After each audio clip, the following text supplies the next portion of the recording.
బ్రహ్మోస్ క్షిపణులు భూమి నుంచి గాలిలోకి నీళ్లలోకి, గాలిలో నుంచి నీళ్లలోకి భూమి మీదకి, అలాగే నీళ్లలో నుంచి భూమి మీదకి గాలి మీదకి గాలిలోకి, ఇట్లాగా ఎక్కడైనా పనిచేయగలిగేటటువంటి బ్రహ్మాస్త్రం ప్రపంచంలో ముల్లోకాల్లో ఎక్కడున్నా పనిచేస్తున్నట్టే.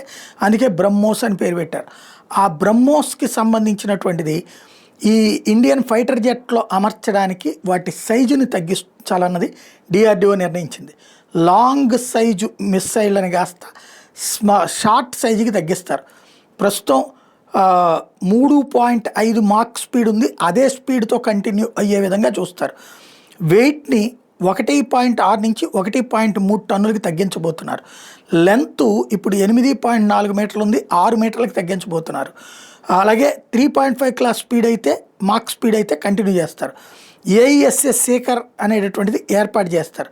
తేజస్సు, రఫెల్, సుఖోయ్ 30, ఎంకేఐ, ఫ్యూచర్ ఏఎంసీఏలో కూడా వీటిని అమర్చేందుకు అనుగుణమైనటువంటి కొత్త మార్పులు తీసుకొస్తున్నారు. రాబోయేటటువంటి రోజుల్లో టోటల్గా ఇవి 400 మిస్సైళ్ళు 8,000 కోట్ల రూపాయలతో కొత్త వాటిని తయారు చేస్తున్నారు. వాటికి బ్రహ్మోస్ NG అని పేరు పెట్టారన్నమాట.